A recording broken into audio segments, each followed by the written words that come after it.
ओम जय जय जय नमोस्तु नमोस्तु नमोस्तु नमो हरियंताणं नमो सिद्धाणं नमो आर्याणं नमो वज्राणं नमो लोहितसहस्रावणं मंगलम भगवान वीरो मंगलम गौतमो गणि मंगलम कुंदकुंदाद्यो जैन धर्मोस्तु मंगलम सर्वमंगल मांगल्यम सर्वकल्याणकारकम प्रधानं सर्वधर्माणां जैनम जयतु शासनम् नमः समय साराय स्वानुभूत्या चकास्ते चित्स्वभावाय भावाय सर्वभावान्तर्षे वंदितु सर्व सिद्धे धूमचलमणोऽयं गतिं पत्ते वोच्छामि समय पावडमणिमो सुध केवली भणिदम्।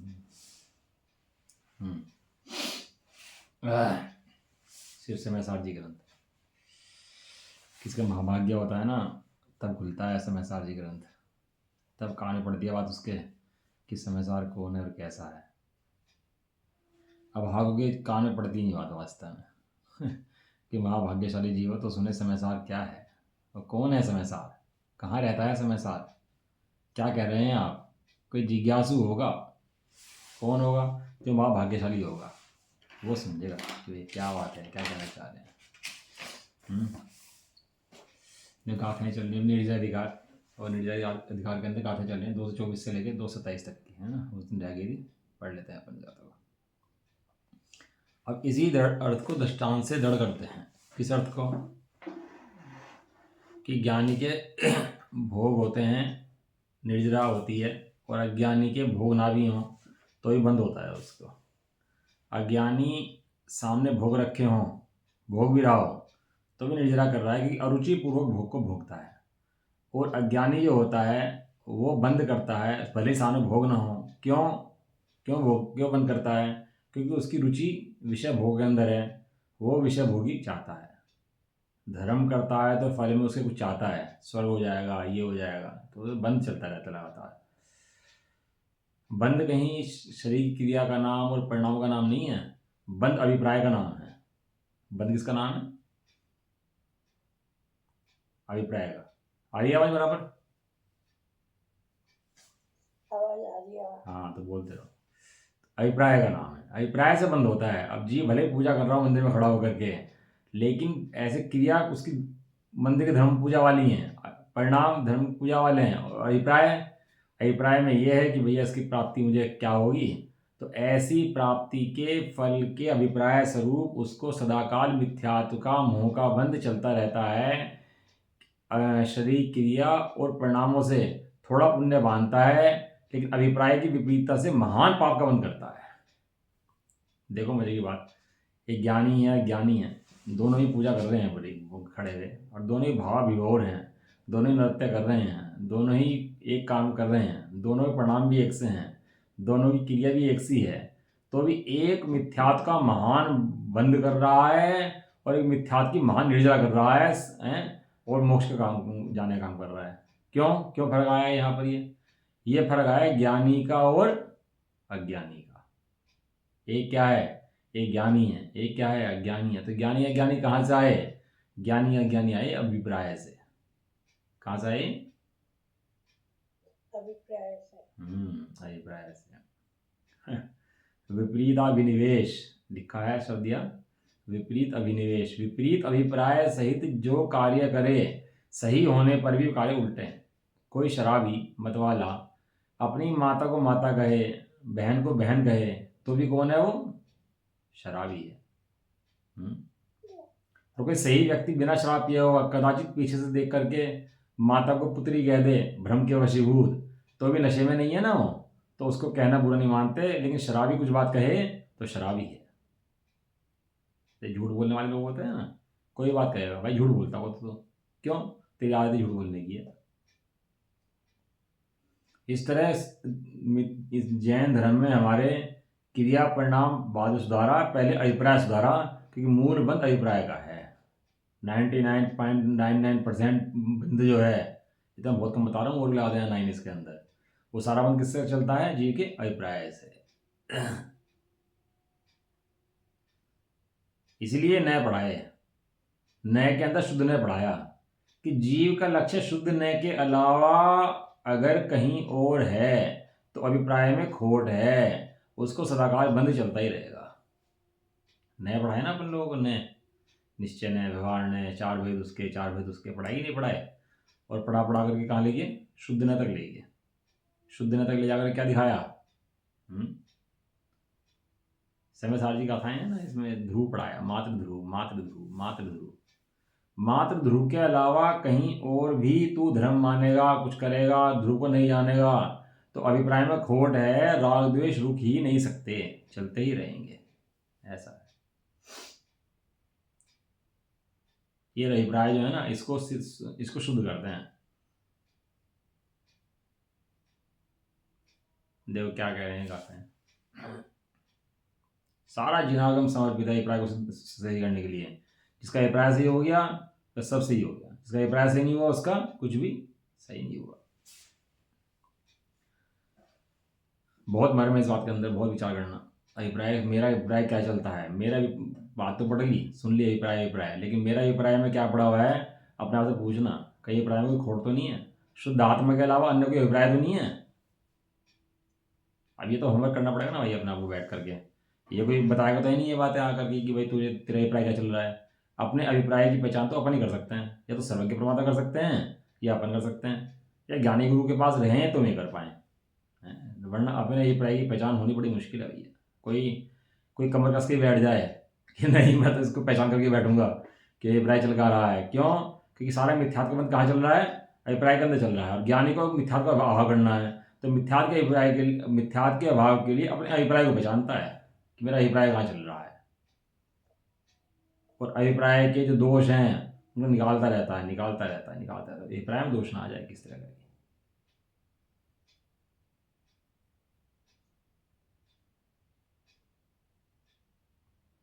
बहुत होमवर्क की जरूरत है भाई इन सब चीज़ों के लिए, इसलिए हम सब लोग ना बहुत होमवर्क करें, भले ही पढ़ें कम, नहीं पढ़ें, कम पढ़ें, ज़्यादा पढ़ें, वो एक अलग दूसरी बात है, लेकिन अभिप्राय हमारा कहाँ चल रहा है, किस अभिप्राय से हम काम कर रहे हैं, ये तो नक्की हमारा होना ही चाहिए। सम्यक दर्शन, सम्यक ज्ञान, सम्यक चारित्रिक लक्ष्य नहीं है, हमारा लक्ष्य ध्रुव आत्मा है बस एक। सम्यक दर्शन, सम्यक ज्ञान, सम्यक चारित्रिक लक्ष्य बन जाए, सात्विक लक्ष्य बन जाए ना अगर, तो फिर वो भ्रम चला जाता है, वो केवल ध्रुव के अलावा कोई और लक्ष्य में है ही नहीं।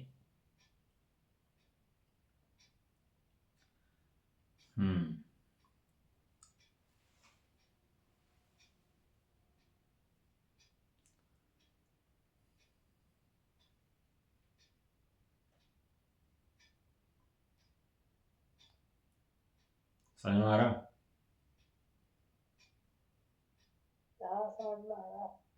इसलिए बहुत होमवर्क करना होगा इसके ऊपर।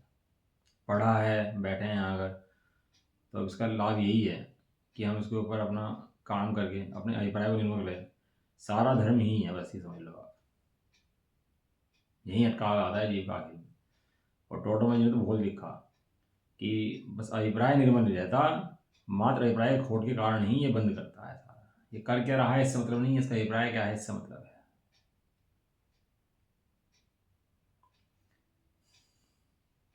पुरिसो जह को विहम वित्ति निमित्तम तु सेवदे रायम, तो सो विदेदिराया विविहे भोगे सुहुपाए।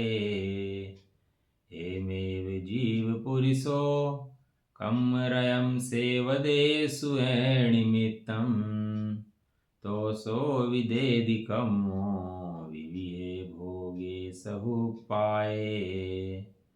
जय पुरुषो चिय पुरुषो वित्तिनिमित्तं न सेवदे रायम, तो सो न देदिराया विविहे भोगे सुपाए। एमेव सम्दिट्टि विषयत्तं सेवदेणकं रयं, तो सो न देदिकमो विविहे भोगे सुपाए। जो जगत में को पुरुष वृत्ति निमित्त सेवे भूप को, तो भूप भी सुख जनक विधि विधि भोग देवे पुरुष को। तो जीव पुरुष भी कर्म रज का सुख अर्थ सेवन करें। तो कर्म भी सुख जनक विधि विधि भोग देवे जीव को।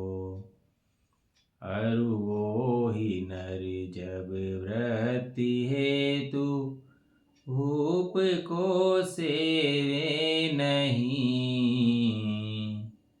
तो भूप भी सुख जनक विधि विधि भोग को देवे नहीं।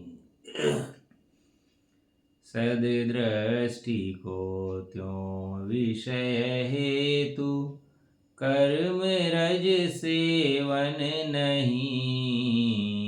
तो कर्म भी सुख जनक विधि विधि भोग को देता नहीं। 4 गाथाएं लिखी इकट्ठी इसकी, है ना। आचार्य देव ने कितना मतलब जंगल में बैठ काम करा है सही में समझाने के लिए। बजीत समझ जाएगा किस तरह इस बात को। जो गाथार्थ कैसे कह रहे हैं, जैसे इस जगत में कै अपि पुरुष है, कोई भी पुरुष वृत्ति निमित्तम आजीविका के लिए राजा की सेवते सेवा करता है, तो स राजा अपि, वह राजा भी उसे सुखोत्पादकान, सुख उत्पन्न करने वाले विविधान अनेक प्रकार के भोगान भोग देता है। राजा की सेवा करे वही है, कोई एम्प्लॉई हो, बहुत होशियार एम्प्लॉई हो और सेवा करता हो अपने सेठ की, तो सेठ उसको क्या करता है, ले भाई पैसे। सेठ को वो कमवाता है, वो सेठ उसको पैसे देता है। यदि राजा की सेवा करता है तो राजा क्या करता है, उसको सुख उत्पन्न करने के, बाह्य सुख उत्पन्न करने के साधन देता है। तो क्या साधन देता है उसको, कि धनाधिक देता है। लेकिन त्रिकाल सत्य है, ऐसा नहीं है। ये अपने पुण्य पाप का ना हो दे तो राजा को देने में समर्थ नहीं है। लेकिन सामान्य विषय ये है कि जो राजा की सेवा करता है और राजा उसको भी उसी सुखी करता है। जैसे स्त्रियाँ होती हैं ना, तो पति खुश करें, बनाएं खाएं, जो भी करें, घर में सेवा करें तो पति भी उसको प्रसन्न रखता है। ऐसे ही राजा की कोई सेवा करे तो राजा भी उसको प्रसन्न रखता है, भोग दे देता है। ऐसे ही एवं अभी इसी प्रकार जीव पुरुष यहाँ पहले आया था पुरुष, अभी आया है जीव पुरुष। दोनों बातें फर्क आ गया ना। पहला है कोई भी पुरुष माने जो बाह्य में समान जाति पर्याय शरीर की अपेक्षा बात करी थी। अब है कोई भी जीव पुरुष सुख के लिए, सुख पाने के लिए किसकी सेवा करता है, कर्म रज की सेवा करता है। तो कह कर्म भी उसे सुख उत्पन्न करने वाले विधान भोगान ददाती, अनेक प्रकार के भोग देता है। कोई जीव कर्म की सेवा करे हैं, कर्मों की सुखर वो उपजाए है। पहले आता ना मोह की सेवा, जीव राज की सेवा है, मोह राजा की सेवा, जीव राज की सेवा। तो सेवा किसी करता है, तो कर्म की सेवा करते तो कर्म भी जितनी सामर्थ्य उसकी है वो भोग दे देता है उसको उठा करके। कल्पवृक्ष हो जाते हैं बाह्य में, इंद्रादि हो जाते हैं, भोग दे देता है। और जैसे वही पुरुष माने जो पहला पुरुष राजा की सेवा कर देता, वही पुरुष आजीविका के लिए राजा की सेवा नहीं करता, तो वह राजा भी सुख उत्पन्न करने वाले अनेक प्रकार के भोग नहीं देता। तो मुनराज होते हैं तो वे तो सेवा नहीं करते राजा की सेवा क्यों करें, हैं। अब मुनराज के पास राजा गया, कहने लगा भाई ये तो बड़े गरीब से हैं, ये तो बैठे जंगल के अंदर है ऐसे, मतलब तो कहने लगा इन्हें तो कुछ देना चाहिए, तो बताइए क्या लोगे आप, बताया क्या देगा तुम मेरे को, हैं। लेकिन देना है ऐसा जिससे सुख मिल जाए, कि चप्पल दे देता हूँ तो ठंड कम लगेगी, पैर में ठंडी रहेगी, सिर पर कपड़े छत दे देता हूँ, कपड़े दे देता हूँ, पत्नी दे देता हूँ, बच्चे दे देता हूँ, सब दे देता हूँ, तो तुम्हें सुख हो जाएगा। कहने लगे भाई दे देगा सुख तो देगा, लेकिन जाएंगे तो दुखी कौन होगा, तू दुखी होगा मैं दुखी होऊंगा। कहने लगा महाराज दुखी तो आपको होना पड़ेगा। तो कहने लगा ऐसा सुख हमें चाहिए ही नहीं जिसके बाद में दुख हो, हम तो अविनाशी सुख का भोग करते हैं, ऐसे सुख का हम भोग करते नहीं। सुख उत्पन्न करने वाले अनेक प्रकार के भोग नहीं देता, सेवा नहीं करता तो नहीं देता। इसी प्रकार सम्यक दृष्टि विषय के लिए कर्म रज की सेवा नहीं करता है, इसलिए वह कर्म भी उसे सुख उत्पन्न करने वाले अनेक प्रकार के भोग नहीं देता, नहीं करता है। काय के लिए लिखा है विषयार्थ, एक अच्छा शब्द दिया इसके अंदर, विषयार्थ पहले भी दिया हुआ है इसके अंदर शब्द, पहले दिया था सुख निमित्तम, सुख के लिए, अब दिया विषय के लिए, है ना। विषय के लिए क्यों करेगा सेवा, जो विषयों में सुख मानेगा वो विषय के लिए सेवा करेगा, और जो विषयों में सुख नहीं मानेगा वो विषयों के लिए सेवा नहीं करेगा, है ना। हे जीव, तुझे विषय चाहिए हो तो कर्म की सेवा कर, और तुझे सुख चाहिए हो वास्तविक तो आत्मा की सेवा कर, ऐसा। ठीक है। जैसे कोई पुरुष फल के लिए राजा की सेवा करता है तो वह राजा उसे फल देता है, उसी प्रकार जीव फल के लिए कर्म की सेवा करता है तो वह कर्म उसे फल देता है। आत्मा के अंदर कोई फल है कि नहीं है, हैं? या आत्मा बिना फल का है? सारे फल कर्म के अंदर ही हैं। आत्मा के अंदर फल हैं। किसके फल हैं? सुख के फल हैं, दर्शन के फल हैं, ज्ञान के फल हैं, चारित्र के फल हैं। अथाह सरवर आत्मा आनंद रस छलकाए। आत्मा क्या है? अथाह सरवर आत्मा। क्या है का अथाह सरवर है? आनंद का रस छलकाए। अभी हम बैठे, कोई बूढ़ा है, कोई जवान है, कोई बच्चा है ना, बाकी के लोग हैं, सब बैठे हैं, तो सबका आत्मा है। सबका आत्मा कैसा है? सब में क्या है? आनंद रस छलकाए। कितना आत्मा है? कितना आनंद है? परिपूर्ण आत्मा है, परिपूर्ण आनंद रस। अभी कोई अपना शत्रु हो, कोई मित्र हो, कोई भी हो, सबका आत्मा कैसा है? कितने गुणों का भंडार है आत्मा? कितने गुणों का भंडार है? एक भजन है ना, ज्ञान आनंद लक्षण है पाया, जिसमें आत्म राम समाया। आत्मा ऐसा ही है, उसमें आता है दर्शन नहीं मैं ज्ञान नहीं, चारित्र नहीं मैं सुख नहीं। दर्शन नहीं मैं ज्ञान नहीं, चारित्र नहीं मैं सुख नहीं। अनंत गुण है जिसमें समाया, एक गायक राम कहाया। आत्मा ऐसा ही है। अनंत गुण है, तो अनंत गुणों के भेद है क्या उसके अंदर? कि एक ही गुण करके? शरीर के अंदर आँख है, नाक है, कान है, सब है, तो ऐसे विचार करता है कि मैं आँख हूँ, मैं कान हूँ, मैं नाक हूँ, सबको अभेद रूप से श्रद्धान करता ही नहीं करता? पूरा का पूरा एक है कि नहीं है? ऐसे आत्मा अनंत गुणों का भंडार है, तो एक ही गुण करके है क्या? कि नहीं, वो कैसा है? एक अभेद है। परमत नहीं, अपरमत नहीं है। कैसा नहीं है? परमत नहीं है, मिथ्या दृष्टि नहीं, सम्यक दृष्टि नहीं। गाया कर ऐसे भजन। क्या नहीं है जीव? मैं मिथ्या दृष्टि हूं या मैं सम्यक दृष्टि हूं? कौन हूं मैं? है सम्यक दृष्टि हूं ना मिथ्या दृष्टि हूं? जीव हूं। क्षीण मोह नहीं, उपशम मोह नहीं। क्षायक श्रेणी हूं कि उपशम श्रेणी हूं? क्या हूं? मैं मुनि नहीं, मैं गृहस्थ नहीं। श्रावक हूं कि मुनि हूं? गुण स्थान से भिन्न दिखाया, जाननहार है वो तो जनाया। आत्मा ऐसा ही है। अब बताओ क्या है जीव के अंदर, ध्रुव के अंदर? क्या ये शरीर है कि काया है कि कषाय है कि सम्य दर्शन है कि ज्ञान है कि चारित्र है कि क्या है उसके अंदर? बताओ ध्रुव के अंदर एक अखंड ध्रुव ही मात्र धर्म है, और इसके अलावा बाकी कहीं धर्म नहीं है। दूसरी भाषा में कहो तो जो दृष्टि की जाए तो अधर्म है।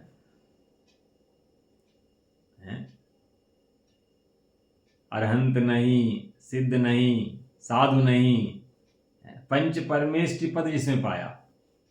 अरहंत नहीं मैं सिद्ध नहीं, आचार्य उपाध्याय साधु नहीं। पंच परमेष्टि पद जिसमें पाया, एक आत्म राम कहाया।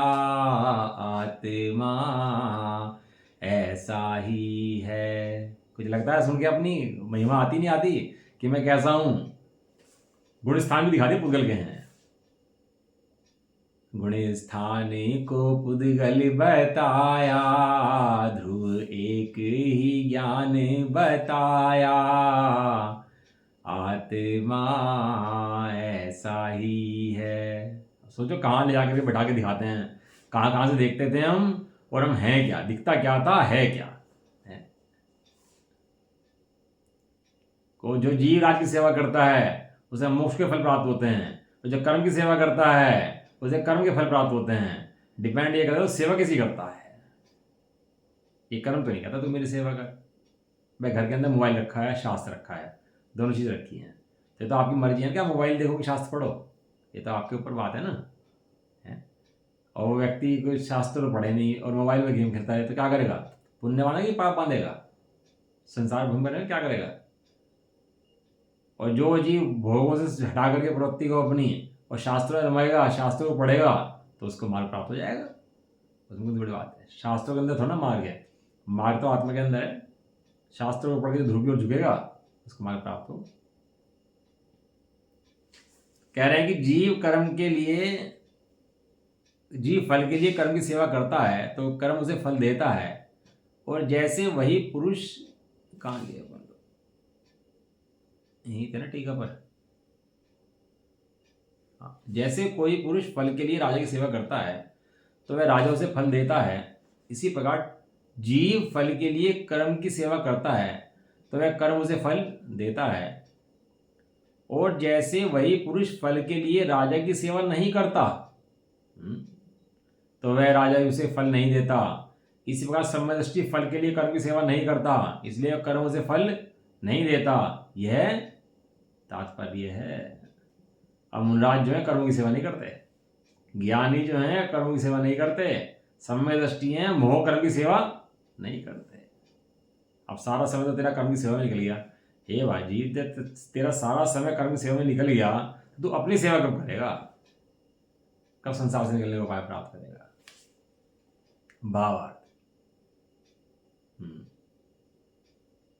यहाँ एक आशय तो इस प्रकार है कि अज्ञानी विषय सुख के लिए, ये भावार्थ के जयंत जी छाबड़ा जी ने उसका समझा रहे हैं, इसके अंदर ही क्या कहना चाह रहे हैं। कह रहे हैं ज्ञानी विषय सुख के लिए अर्थात रंजित परिणाम के लिए, रंजित माने मलिन परिणाम के लिए, खोटे परिणाम के लिए उदयागत कर्म की सेवा करता है, कर्म में जुड़ता है, कर्म की सेवा करता है, कर्म को पोसता है, पालता है। एक व्यक्ति था, शेर पाल लिया उसने, सच्ची कहानी है, और बचपन से शेर पालता रहा, बस शेर वो दोनों एक से हो गए, दोनों बिल्कुल दोस्त हो गए। अब शेर तो शेर है, और धीरे धीरे क्या करा, थोड़ा शेर बड़ा हुआ तो शेर को शेरपन जागृत हुआ, तो एक दिन शेर को थोड़ा भूख लगी, गुस्सा आया, तो गुस्सा आते क्या करा उसने, उस मालिक को मारे खा गया उसको। ऐसे बहुत घटना है। सांप पाल लिया एक ने, वो सांप पाल लिया, पालता रहा सांप, पालता रहा पालता रहा, सांप जब बड़ा हुआ तो उसने उसको डस लिया अपने मालिक को ही। क्या करा था उसने, किसको पाला था, सांप को पाला था, शेर को पाला था। तो भैया पालने से पहले सोचना चाहिए था ना इनकी प्रवृत्ति कैसी है। इस तरह खोटे परिणामों को पालता है, कर्म की सेवा करता है, तो फिलहाल तो अच्छे लगते हैं, लेकिन उदय क्या बाद में क्या होगा, इनका खा जाएंगे कर्म, सब निगोद पहुँचा देंगे। अभी तो तुझे अच्छे लग रहे हैं, तू पाल किसे रहा है तो ये देख, तो सेवा किसी कर रहा है तो ये विचार कर।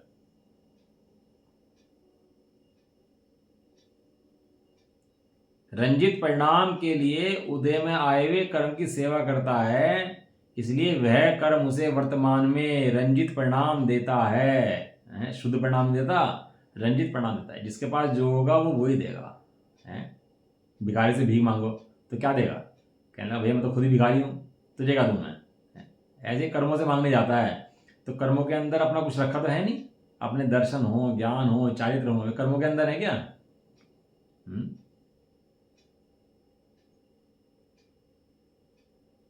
कर्म तो कुछ देते नहीं, कर्म तो कुछ देते नहीं, ना कर्म तुझे कुछ देते हैं, ना कर्म तेरा कुछ लेते हैं। तू व्यर्थ ही कर्मों में अपनापन करके दुखी होता रहता है।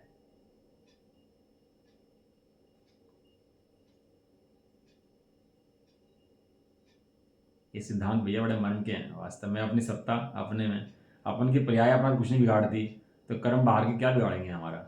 हमारी पर्याय तक हमारे से भिन्न है, जो अपने अंदर उत्पन्न होने वाली है, तो कर्म तो फिर भी दूसरी सत्ता के हैं, वो तो असद्भुत हैं। तो सद्भुत तेरी पर्याय है, तो तेरे गुणों का भेद है, उससे भी तेरा कुछ नहीं बिगड़ता। तो अखंड ध्रुव है। क्या है, अखंड ध्रुव। ज्ञानी विषय सुख के लिए अर्थात रंजित परिणाम के लिए उदयागत कर्म की सेवा नहीं करता, इसलिए वह कर्म भी उसे रंजित परिणाम उत्पन्न नहीं करा सकता, उसे दुखी करने में समर्थ नहीं होता, क्योंकि उसकी सेवा नहीं करता।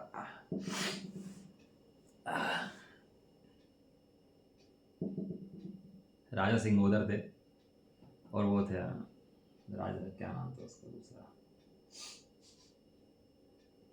तो कहने लगे ये राजा को ना नमस्कार नहीं करते हैं, ये अपने भगवान को नमस्कार करते हैं। तो कहने लगे जी ऐसा कैसे हो सकता है, हमें नमस्कार करेंगे। और उसने नियम लिया, बता क्या नाम याद नहीं आ रहा। अब उसने क्या कहा, अंगूठी में के अंदर वो लगा लिया भगवान की प्रतिमा। अब वो नमस्कार करते हो अंगूठी पे नमस्कार करते, योग्य नहीं है हालांकि, वो एक व्यवहार की दृष्टि से कुछ हुआ होगा वहाँ पर उस काल में, तो अंगूठी में नमस्कार करने लगा है। तो राजा कहने लगा नहीं, नमस्कार करना पड़ेगा। अब जब राजा ने कहा कि अंगूठी निकाल के नमस्कार कर, तो फिर अड़ गया वो, कहना नहीं अब ये काम नहीं हो सकता। राजा ने उसको बंदी बना लिया है, सिंगोदर ने उसको बंदी बना लिया और बंदी बना करके उसको कैदखाने में बंद कर दिया, तो भी उसने नमस्कार नहीं करा उसको। कहने लगा नहीं अब मैं नमस्कार नहीं कर सकता तुम्हारे को। नहीं नहीं नहीं, वो तो अलग कहानी है। राजा सिंगोदर रामचंद्र जी के टाइम कथा है राजा सिंगोदर की, है ना। वो रामचंद्र फिर वो लक्ष्मण के पास खबर पहुंची, उन्होंने छुड़ाया उसको, लेकर आए, सब घटना है। लेकिन उसने कह दिया मुझे समर्पण नहीं करूंगा इनके इसके सामने, राजा के सामने, मैं अपने वीतरागी भगवान के सामने किसी को झुकूंगा नहीं। और उसके बाद वही व्यक्ति रामचंद्र जी को छुड़ा के लाया, वहां पर गया तो उसने उन्हें भी नमस्कार नहीं करा। तो रामचंद्र जी देख के खुश हुए, कहने लगे देखो कितना बढ़िया भक्त है ये, इसने नियम लिया है तो नियम कितनी कठोरता से पालन कर रहा है, अब कर्मों के आगे झुकूंगा नहीं। जब तक चल रहा था अंगूठी में अंगूठी डाल करके काम चल रहा था, चला रहा था, लेकिन जब उससे भी काम चलना बंद हो गया तो फिर वो माना नहीं। उसके बाद कहना नहीं भैया तुम कैद करो कि कुछ भी करो, फांसी लगाओ, लेकिन अब नहीं हो सकता कंप्रोमाइज। ऐसे विषय सुख के आगे ज्ञानी समर्पण नहीं करते, विषय सुख को जीतने का उपाय करते हैं। क्षण में आप कुछ दवाई खा लें, क्षण में कुछ भी कर लें, ऐसा समर्पण नहीं करते। आत्मसमर्पण कर्मों के आगे यानी करते ही नहीं, इसलिए उनके परिणाम रंजित भी नहीं। थोड़े रंजित परिणाम दिखते हैं, लेकिन परिणाम रंजित नहीं है, परिणाम कठोर है उनके, पूरे सबल है, मतलब अंदर में समर्पित है, पूरे अंदर में स्वभाव के प्रति में। दूसरा आशय इस प्रकार है, ज्ञानी सुख रागादिक परिणाम उत्पन्न करने वाले आगामी भोगों की अभिलाषा से व्रत तप इत्यादि शुभ कर्म करता है। अज्ञानी क्या करता है, आगे मेरे भैया व्रत होंगे, नियम इसलिए करता है कि आगे इनका फल अच्छा आएगा। किस लिए करता है वो नियम व्रत आदि, कि नियम व्रत करेंगे तो परिणाम अच्छे होंगे, परिणाम अच्छे होंगे तो कर्म का फल अच्छा आएगा, कर्म का फल अच्छा आएगा तो मुझे अच्छे अच्छे फल प्राप्त होंगे, और अच्छे फल प्राप्त होंगे तो मैं सुखी होऊंगा। समझ रहे आप।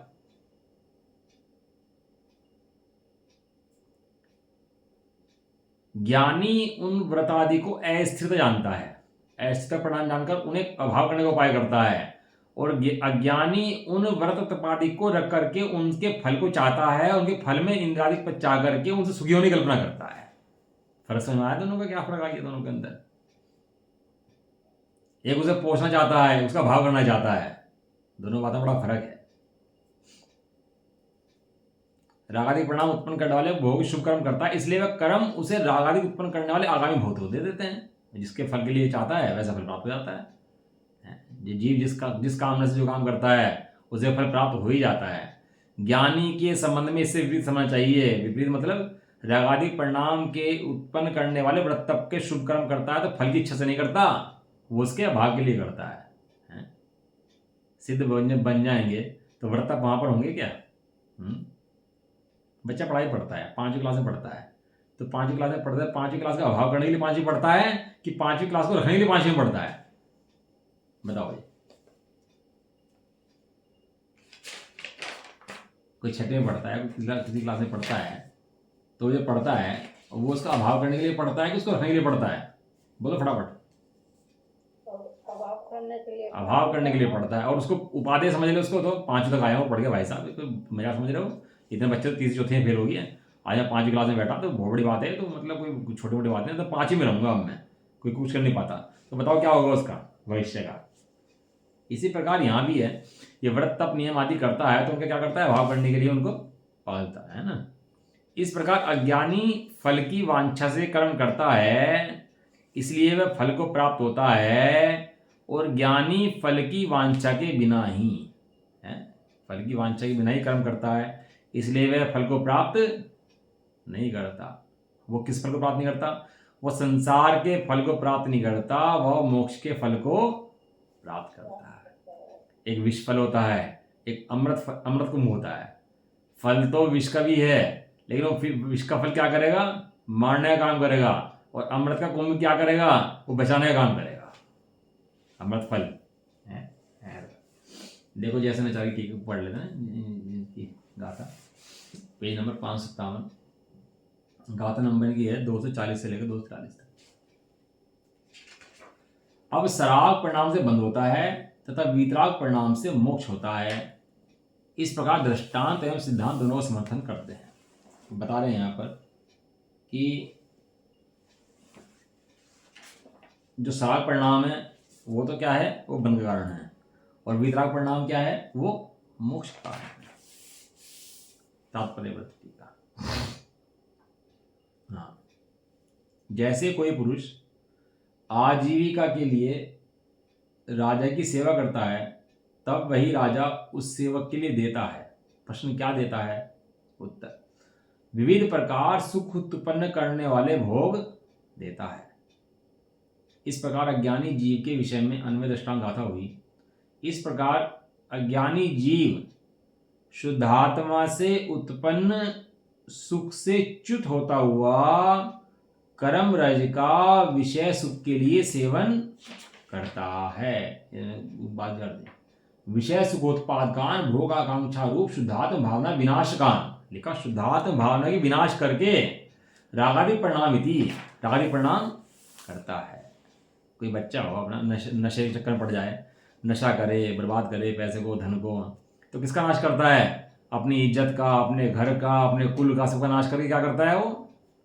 भाई विषय भोगों में, शराब आदि में, जुआ आदि में पड़ जाता है। जैसे जुआ खेलता है तो वहां पर उसके फल प्राप्त करता है। इसी प्रकार ये अज्ञानी जीव शुद्धात्मा से सुख उत्पन्न होता है, उससे हटता हुआ कर्म रज का काय के लिए सेवन करता है? विषय सुख सेवन का सेवन करता है। विषय सुख मुझे सुख दे देंगे, ऐसी उनकी सेवा करता है। तब वह पूर्वोपार्जित पुण्य कर्म रूप राजा भी देता है। क्या देता है? क्या देता है उसको? विषय सुख उत्पादक भोग आकांक्षा रूप, कितना बड़ा शब्द दिया इसके अंदर, शुद्धात्म भावना के विनाशक शब्द दिया इसके अंदर गिरा। भोग सुख के उत्पादक भोग आकांक्षा देता है, ये क्या देता है? शुद्धात्म भावना का विनाश कर देता है उसका। हे जीव, तूने क्या मांग लिया है? तूने क्या चाह लिया? तुझे क्या होना चाहिए था? तूने क्या कर लिया हाल अपना है? तो ज्ञान में शुद्ध जीव, मोक्ष का अधिपति है, कैंडिडेट मोक्ष का, और विषय भोग की आकांक्षा के लिए कर्म के फल को चाहता हुआ, जिस सब कार्य भी करता हुआ, लेकिन कर्मों से सुख की अपेक्षा करता हुआ, कर्म के अपेक्षा करता हुआ, कर्मों के चक्कर में पड़ा हुआ, शुद्धात्म भावना का विनाश कर लेता है, और उससे विनाश करने से उसको रागादि परिणाम होते हैं। तो कर्म क्या करता है? उसको रागादि परिणाम देता है। इतना ठपका देते हैं जीव को भैया, सुधरने वाला सुधर जाए, लेकिन ना सुधरना चाहे ना तो ना ही सुधरे भाई। थोड़ा बड़ा है इसको ना, थोड़ा समय लगेगा समझाने में। इसका एक पेज पूरा है, चलो एक पेज पैर पढ़ लेते हैं। अथवा दूसरा व्याख्यान भी यह है कि कोई जीव नवीन पुण्य कर्म के लिए भोग आकांक्षा निदान रूप से शुभ कर्म का अनुष्ठान करता है। क्यों करता है वो शुभ कर्म का अनुष्ठान? नए भोग मिलेंगे, आकांक्षा मिलेगी, प्रसिद्धि हो जाएगी मेरी। लोग दान देते हैं काय के लिए? प्रसिद्धि पाने के लिए। बिना बोले दान नहीं दे सकता मंदिर के अंदर, गुल्लक में चुपचाप दान नहीं किया जा सकता। नाम जब तक ना बोले वो चैन नहीं पड़ती। कोई ट्रस्टी वस्टी बन जाए, संस्था खोल ले, कार्यकारिणी में आ जाए, तो मंच पे ना बैठे तो चैन न पड़ जाए जब तक। किसके लिए करता है सारे काम? अपने विषय की पूर्ति के लिए, भोग आकांक्षा के लिए। शुभ कर्म का अनुष्ठान भी कर लेता है, तो लिखा उसे पापानुबंधी पुण्य रूप राजा। क्या दिया? पाप का अनुबंध करने वाला। किससे अनुबंध कराया उससे? पाप से अनुबंध और क्या है, पुण्य रूप राजा भी कालांतर में भोग को दे देता है, और वे निदान बंध से प्राप्त हुए भोग, निदान बंध किया ना, निदान बंध से भोग प्राप्त कर लिए, तो भी वे भोग रावण आदि के समान नरक आदि की दुख परंपरा संसार परिभ्रमण को प्राप्त कराते हैं। ये सब जितने रावण आदि जीव थे ना, ये सब भावलिंग के संति होते हैं, लेकिन पूर्व भाव में निदान बंध करते हैं। अब निदान बंध के फलस्वरूप फिर आकर के उसको दुख भोगते हैं नरक आदि के अंदर जा जाकर, संबंध छूट जाता है। निदान बंध जो है ये बहुत भारी बंध है भैया, मिथ्यात का बंध है निदान बंध, हो जाता है। और उसको निदान बंध के कारण वो दुख परंपरा को प्राप्त करते हैं और संसार पर भ्रमण करते रहते हैं, ऐसा भावार्थ है। यानी कि भावार्थ ये है कि जो कर्म का उदय है वो इन्हें संसार को भ्रमण कराता रहता है। इस प्रकार अज्ञानी जीव के प्रति अन्वय दृष्टांत गाथा पूर्ण हुई। जैसे वही पूर्वोक्त पुरुष आजीविका के लिए राजा की सेवा नहीं करता, अतः वह राजा भी उसके लिए नहीं देता है। क्या नहीं देता उसको? उत्तर, विविध सुख के उत्पादक भोग नहीं देता। इस प्रकार ज्ञानी जीव के विषय में व्यतिरिक्त दृष्टांत गाथा पूर्ण। ज्ञानी जैसे वो राजा की सेवा नहीं करता, ऐसे ज्ञानी कर्मों की सेवा नहीं करता। तो इसका उदाहरण दे रहे हैं, सिद्धांत दे रहे हैं। इसी प्रकार सम्यदृष्टि जीव पूर्व में उपार्जित और उदय में आए हुए कर्म रज को क्या करता है? देखो कितने बड़े शब्द देते हैं। जैसे मैं चाहे मैं इसलिए पढ़ता हूँ, बहुत ज़्यादा मुझे बहुत मजा आता है। कह रहे शुद्धात्म अनुभव से उत्पन्न होने वाले वीतराग सुख आनंद से च्युत होकर, किसके लिए क्या नहीं छोड़ना चाहता वो? शुद्धात्मा से उत्पन्न सुख को छोड़ना नहीं चाहता वो। बच्चे को मीठा चढ़ा दो और कड़वा चढ़ाओ तो बच्चा भी मीठा चाहता है, कड़वा नहीं चाहता, मीठे तरफ भागता है बार बार। ऐसे ही शुद्धात्मा का स्वाद चख लिया है तो शुद्धात्मा की तरफ भागता है, विषय सुख की तरफ नहीं भागता।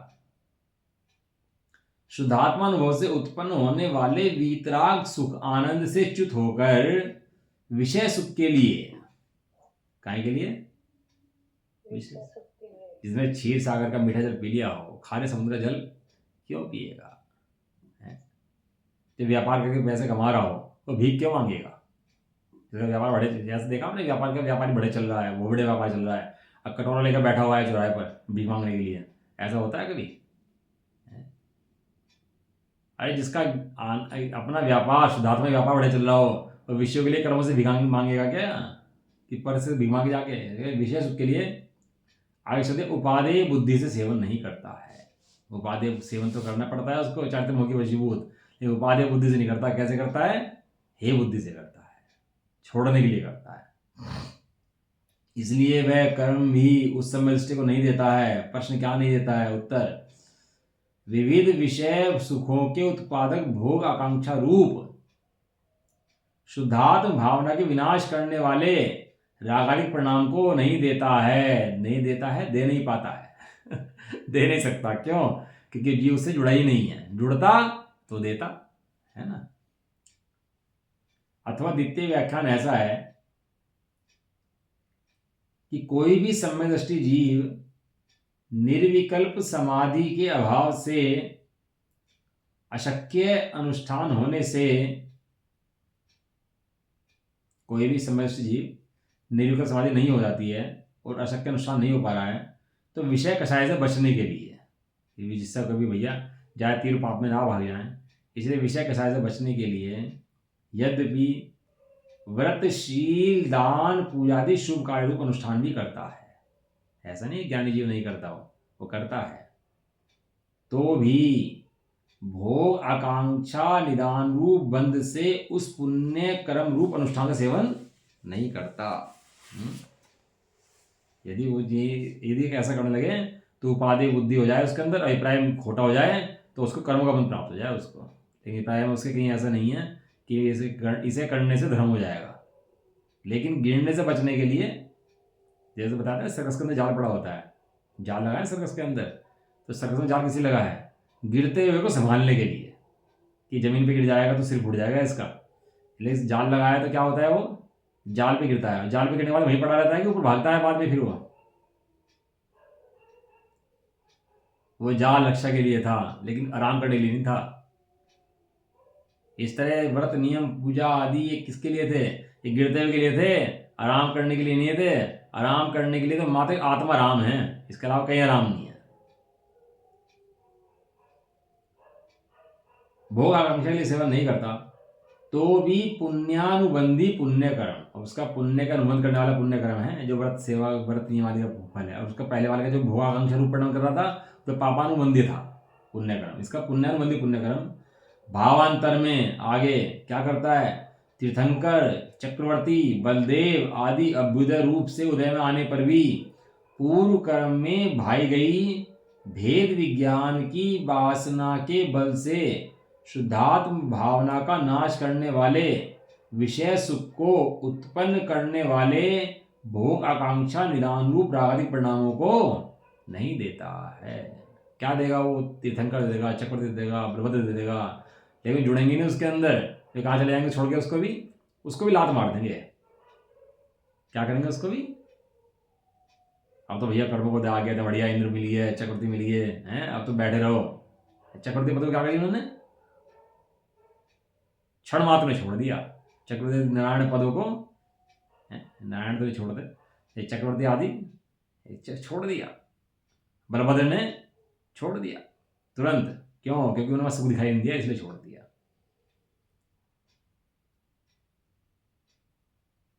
लिख रहा भरतेश्वर आदि की तरह, भरत आदि की तरह रागी नहीं होते हैं। जैसे तीर्थंकर हैं वैसे रागी नहीं होते हैं। उस पद के अंदर भी अनुकूलता मिलने पर भी तो चाहते नहीं है, अपने शुद्धात्मा की चाहते हैं। इस प्रकार सम्यज्ञानी जीव के प्रति व्यतिरेक दृष्टांत का कथन करने वाली गाथा पूर्ण हुई। पूरे करते हैं इसको, है ना।